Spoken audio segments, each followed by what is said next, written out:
I stood before my drafting table, the crisp lines of the Helix Tower blueprints illuminated by the morning light filtering through the glass walls of the penthouse office. Today was my 18th birthday, but there were no balloons, no cake, no warm wishes. Just the hum of the server and the scratching of Joseph's pen as he signed documents at his mahogany desk. He walked over, not looking at me but at the blueprints. My blueprints. With a sneer that twisted his features into something unrecognizable, he tossed a single crisp $100 bill onto the table. It landed softly, covering the intricate structural calculations I had agonized over for weeks. "Happy birthday, Grace," he said, his voice dripping with disdain. "Take it. I'm done feeding a stray cat. Pack your things. You're fired." He leaned in close, the scent of expensive cologne cloying in the air. "You're a talentless burden just like your mother. I'm trimming the fat." He turned his back on me, dismissing me like I was nothing more than a clerical error he had finally corrected. But as I looked at that bill sitting on top of my designs, the very designs he intended to steal to save his failing career, something cold and hard settled in my chest. Before we see how Grace tears his empire down, drop a comment. Where are you watching from and what time is it in your corner of the world? I love seeing our community light up the map. I didn't scream. I didn't cry. The office smelled of expensive espresso and betrayal, a scent I had grown accustomed to over the years. I picked up the $100 bill not out of greed but as evidence. It felt heavy in my hand, a tangible representation of his arrogance. I moved methodically, packing my singular belongings. My drafting pencils worn down to nubs from endless nights of work, and my hard drive, the digital vault of my intellectual property. Joseph watched me from his desk, a smug smile playing on his lips, assuming my silence was submission. He thought he had crushed me, but he was wrong. As I placed the items into my bag, my mind was already racing, cataloging the metadata on my private server. Every file, every timestamp, every revision history. It was all there, irrefutable proof that the Helix Tower was mine. He could steal the paper, but he couldn't steal the digital footprint. I zipped up my bag, the sound loud in the quiet office. I walked to the door, my steps steady on the polished floor. I didn't look back. I walked out into the cold Chicago wind, the city rising around me like a fortress of glass and steel. I wasn't a victim leaving the scene of a crime. I was a strategist leaving the battlefield to regroup. The transition to my new reality was swift. My apartment was small and dim, a stark contrast to the penthouse office, but it was mine. I looked at my reflection in the cracked bathroom mirror. The girl staring back at me looked tired, but her eyes were clear. For years I had lived in a prison of gratitude, a structure Joseph had built brick by gaslighting brick. He had convinced me that my talent was nothing without his guidance, that my vision was flawed without his correction. "You have no eye for structure," he would say, while simultaneously demanding I fix his sketches until 3 in the morning. It wasn't just about money or a job. It was psychological warfare. He had created a reality where I was dependent on him for my very sense of self-worth. I had believed him. I had believed that I was lucky to be there, lucky to be learning from him, even as he took credit for every line I drew.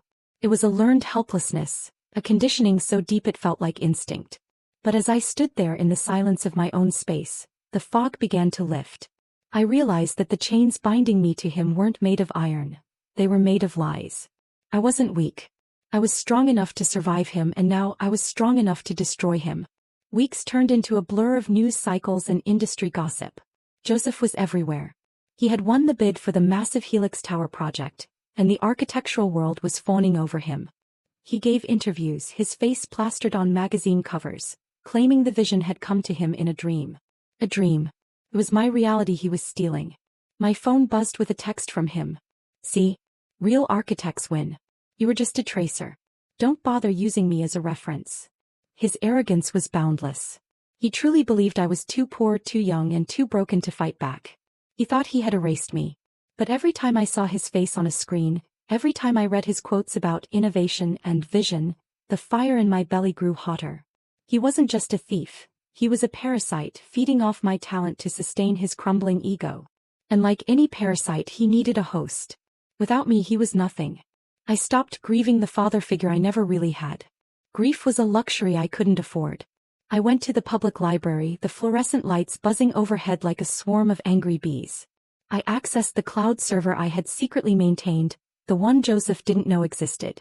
I began to compile a digital portfolio, timestamped sketches, early drafts, notes on structural integrity.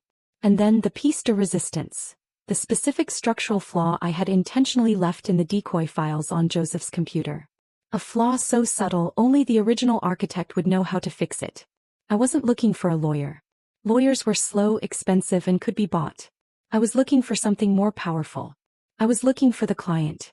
The entity commissioning the Helix Tower. The one with the money and the power to end Joseph's charade with a single phone call. I scoured public records, construction permits, and industry whispers. Finally, I found a name. Edward. An infrastructure mogul known for being elusive, a ghost in the machine of Chicago's development scene.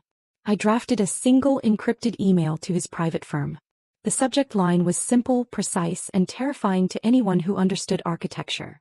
The load-bearing calculation on the 40th floor is wrong. Here is the correction. I attached the proof of my authorship, the digital breadcrumbs that led straight back to me. I hit send and waited. The response was immediate, flashing across my screen like a lightning bolt. Come to my office. Now. I walked into Edward's office, the space imposing and sleek, a testament to his power. He sat behind a desk that looked more like a command center than furniture. He didn't offer me a seat. He just held up my drawings, his eyes scanning them with an intensity that made me want to flinch. But I didn't. I stood my ground. He began to drill me on architectural theory, throwing complex questions at me about load distribution, wind shear, and material stress. I answered every single one. Flawlessly. I didn't just know the answers, I felt them. Architecture wasn't just math to me, it was a language and I was fluent. Edward finally set the papers down. He looked at me, really looked at me for the first time. I didn't take this meeting because of the structural flaw, he said, his voice low. I took it because the style of this drawing, it reminded me of someone. Someone from my past. He opened a drawer and pulled out a photo. It was old, the edges worn. A woman stood in front of a building, smiling. My mother. My breath hitched. Your mother, Edward said.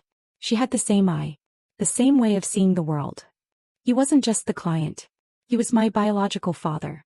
The revelation hit me like a physical blow. All these years I had been told my father was dead, a man who didn't want me. Edward explained the truth. He had been told the baby was lost, that my mother had moved on. He had hired Joseph's firm because he wanted to support the man who raised me, believing Joseph was a decent man stepping up. He had been paying Joseph consulting fees for years, money meant for my education, for my future. Money I never saw. It wasn't just plagiarism, it was fraud. It was embezzlement. It was a betrayal so profound it made my knees weak. Edward wanted to sue immediately. He wanted to drag Joseph into court and destroy him. But I shook my head. No, I said. Not yet. He wants the spotlight. Let's give it to him. But let's make sure it burns him. We plotted the ambush for the upcoming Skyline Design Awards Gala, the night Joseph was set to receive the contract publicly. It wouldn't be a reunion. It would be an execution. The Skyline Design Awards Gala was a spectacle of glass, light, and ego. The ballroom of the Ritz-Carlton buzzed with the hum of 1,000 conversations, the clink of crystal and the rustle of silk. It was the kind of room Joseph lived for, the kind of room he believed he owned.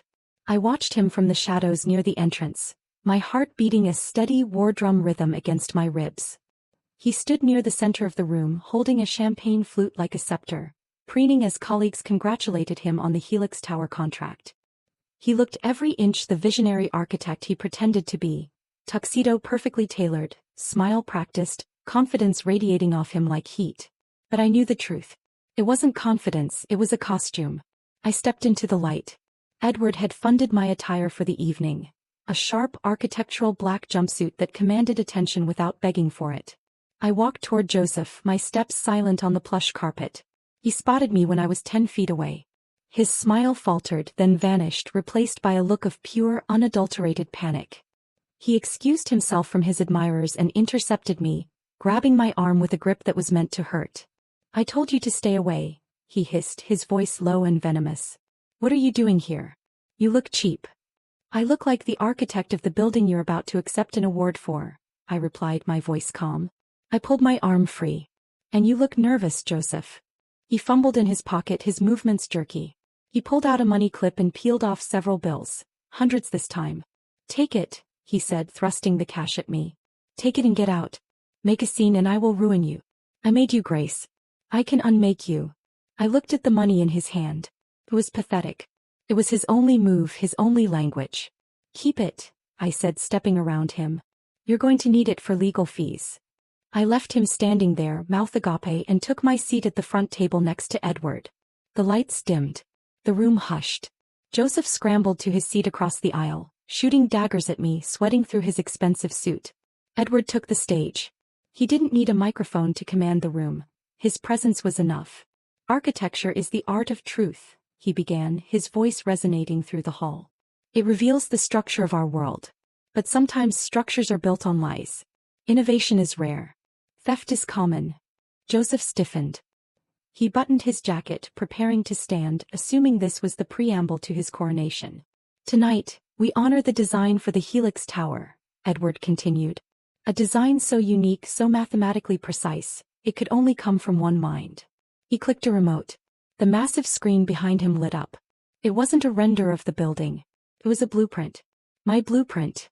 The original scan from my sketchbook, dated 3 years ago. And then an overlay appeared. The metadata from my cloud server highlighting the creation date, the revision history, the author, Grace_Arch_01. "The winner of the contract," Edward said, his eyes locking onto Joseph, "is the architect who actually drew this. The architect whose college fund was stolen to prop up a failing firm. Please welcome my daughter and the lead architect of the Helix project, Grace." The room gasped. It was a collective intake of breath that sucked the air out of the ballroom. Joseph froze, half standing, caught in a posture of awkward anticipation that instantly curdled into humiliation. I stood up. I didn't look at the crowd. I looked at Joseph. And then he snapped. It wasn't a slow burn. It was an explosion. Joseph rushed the stage, his face purple, veins bulging in his neck. "She's incompetent," he screamed, his voice cracking. "She's a charity case. I taught her everything she knows. I own her." He waved his arms, the expensive watch on his wrist flashing under the stage lights, a symbol of wealth he hadn't earned. "I am the visionary here. Me. Look at my suit. Look at who I am." Security guards intercepted him before he could reach Edward, holding him back as he thrashed and spat. The crowd watched in horrified fascination. It was a masterclass in the psychology of the imposter. You see, Joseph's rage wasn't strength. It was the panic of a man whose identity was entirely purchased. He believed that if he had the right things, the office, the awards, the money, he was somebody. But deep down he knew the truth. He was a hollow shell. His status was a coat of paint over a crumbling foundation. When you strip away the stolen credit and the embezzled funds, there is no Joseph the architect. There is only a frightened, mediocre man terrified of being seen. His meltdown wasn't just a tantrum. It was the illusion of power shattering against the hard surface of reality. He thought his wallet gave him authority. But tonight, in front of the entire city, he learned that you can rent a lifestyle but you cannot buy a legacy. They dragged him out, still screaming about his importance. I walked up the stairs to the podium. Edward stepped aside, beaming with a pride that felt like the sun. I looked out at the sea of faces, at the industry titans who had ignored me for years. I didn't need to scream. I didn't need to fight. The blueprints behind me spoke for themselves. The aftermath was swift and absolute. The legal system does not look kindly on trustees who embezzle from minors, especially when the evidence is presented by a billionaire with a grudge. Joseph was charged with fraud and grand larceny. His firm was dissolved within the week, his partners fleeing like rats from a sinking ship. His reputation wasn't just tarnished, it was incinerated. We saw him in the news occasionally, a haggard figure entering the courthouse, alone. I imagined him sitting in a small cell or a cheap motel room, perhaps looking at that same $100 bill he tried to bribe me with, realizing it was the only thing he had left. I didn't visit him. I didn't need closure from him. I had built my own closure. 6 months later, I stood in my new office. It wasn't a glass penthouse in the Gold Coast. It was a converted loft in the River North District, brick and timber, filled with light and the energy of creation.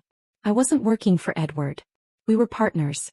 My name was on the door right next to his. I was designing the Helix Tower, overseeing construction, making decisions that reshaped the skyline I loved. There was a knock on my door frame. It was Aaron, my new intern. He was young, nervous, clutching a sketchbook like a shield. He reminded me so much of myself at 16. I finished the drafts you asked for," he stammered. "But they're probably not good enough." I walked over to him. I didn't take the drawings and dismiss him. I sat down next to him. "Let's look at them together," I said. Your eye for structure is good. You just need to trust your line. I saw his shoulders relax, a weight lifting off him. I was breaking the cycle. I was building a firm where talent was nurtured, not stolen. I walked to the window and looked out at the city. The steel and glass rose up to meet the sky, a testament to human will. I belonged here. I wasn't a tracer. I wasn't a burden. I was an architect. If you are watching this and you feel like you are living in the shadows of someone else's ego, if you are doing the work while someone else takes the bow, listen to me.